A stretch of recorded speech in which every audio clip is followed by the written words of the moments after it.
Dengarlah Eyang cucuku, sebenarnya Eyang tidak akan memaksa kamu untuk percaya atau tidaknya, tapi gunakanlah daya pikirmu, mau percaya ataupun tidak, toh tidak akan merugikan Eyang cucuku.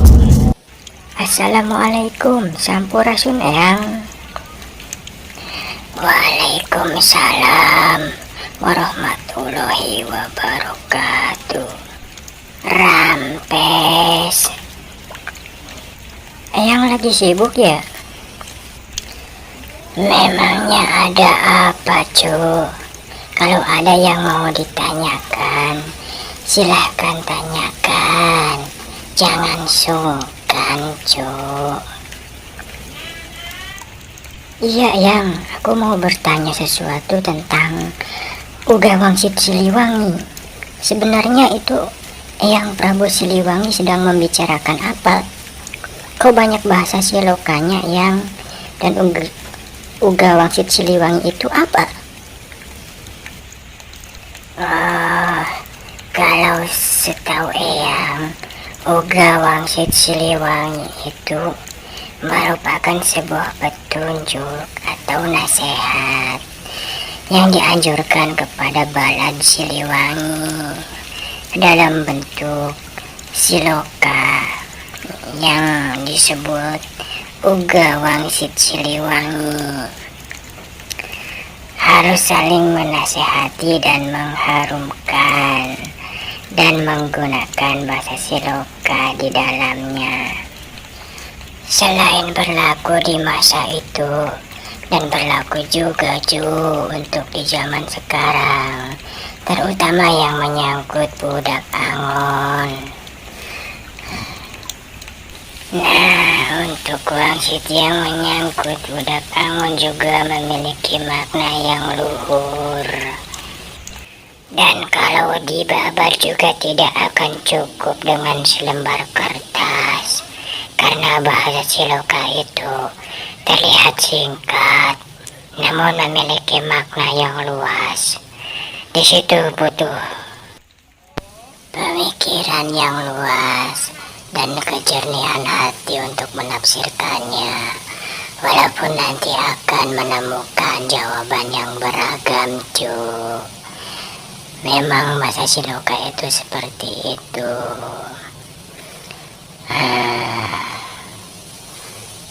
Terus mau tanya apa lagi, cu? Iya, lanjutkan saja ceritanya ya.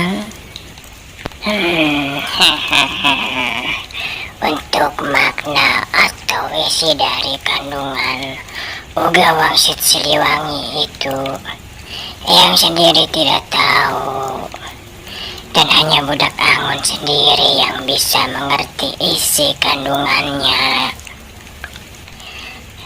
Tapi yang ada nasihat cara untuk menafsirkan isi kandungan Uga Wangsit Siliwangi itu, dan siapapun boleh untuk menafsirkannya, dengan catatan jangan keluar dari konteks wangsit itu sendiri, karena yang namanya wangsit, apalagi yang menyampaikan seorang raja, sudah tentu memiliki makna yang luhur. Jadi harus hati-hati menafsirkannya, walaupun nanti hasilnya akan mengumpulkan beragam jawaban.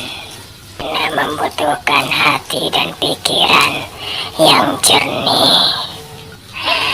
Siapapun boleh menafsirkannya, karena belajar menafsirkan Uga Wangsit Siliwangi ada banyak manfaat. Di antaranya bisa menumbuhkan daya pikir yang luas. Selain itu bisa mengingatkan kita kepada leluhur, kepada diri sendiri, kepada sejarah, kepada alam jagat raya ini, terutama kepada Sang Pencipta. Selain itu, seumpama kamu sudah mendapatkan jawabannya, dan boleh juga untuk menyampaikannya kepada kepada sesama. Tapi ingat, jangan merasa paling benar, karena itu juga hasil dari olah pikir dan rasa dari diri kamu sendiri atau diri kita sendiri, yang tentunya akan berbeda dengan pandangan orang lain. Toh yang namanya siloka itu nantinya akan menghasilkan jawaban yang beragam atau berbeda-beda sesuai dari kejernihan hati dan keluasan pikiran orang itu sendiri, cu.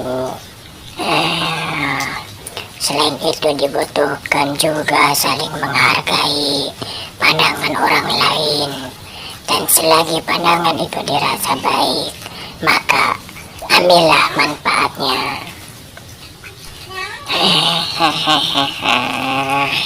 Karena kita hidup sedang mencari hikmah atau manfaat, terutama untuk diri kita sendiri sebelum kepada sesama.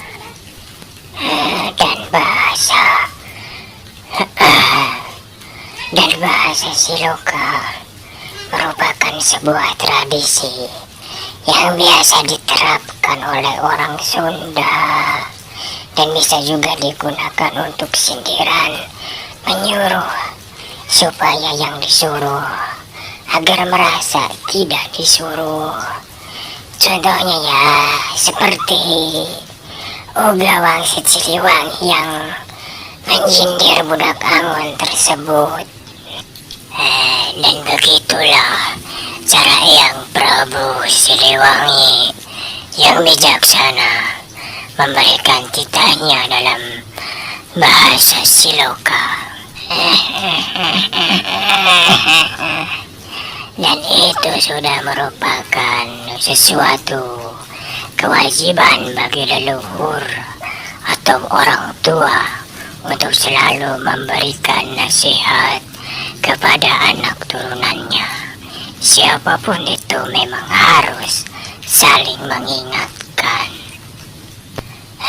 Yang namanya orang tua itu bukan karena sudah merasa suci atau merasa sudah baik.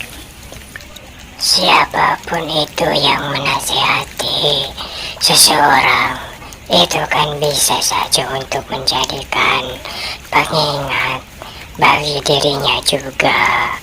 Tentunya yang namanya orang tua sudah banyak pengalaman hidup, supaya anak cucunya tidak terjerumus ke jalan yang tidak baik. Dan jangan sampai anak turunan itu kerjanya hanya mengumpulkan kesalahan-kesalahan, menumpukan dosa, dan penyesalan-penyesalan yang tidak berarti. Kalau orang tua sudah menasihati, paling tidak anak cucu itu bisa mengantisipasinya. Dan siapapun orang yang memberikan nasihat-nasihat, janganlah diolok-olok, jangan dilawan, apalagi ditertawakan, dan jangan melihat siapa yang menyampaikan, tapi perhatikan apa yang orang tersebut sampaikan. Ingatlah, cu, untuk belajar menata diri, untuk meningkatkan kualitas diri menjadi lebih baik itu tidak harus menjadi gila dulu. Dan jangan sampai kalau ada nasihat malah menjadikan hati menjadi keras. Karena kalau hati sudah disinggahi banyak penyakit, tentunya akan memakan waktu untuk mencari obatnya. Dan kalau obat sudah ketemu, diri kita juga harus sering mengobatinya. Dan kalau luka atau penyakit sudah berangsur membaik, tentunya akan ada bekasnya luka. Di situ ujian belum berakhir, karena ada tanggung jawab lain yang harus dilakukan dan diselesaikan, cu.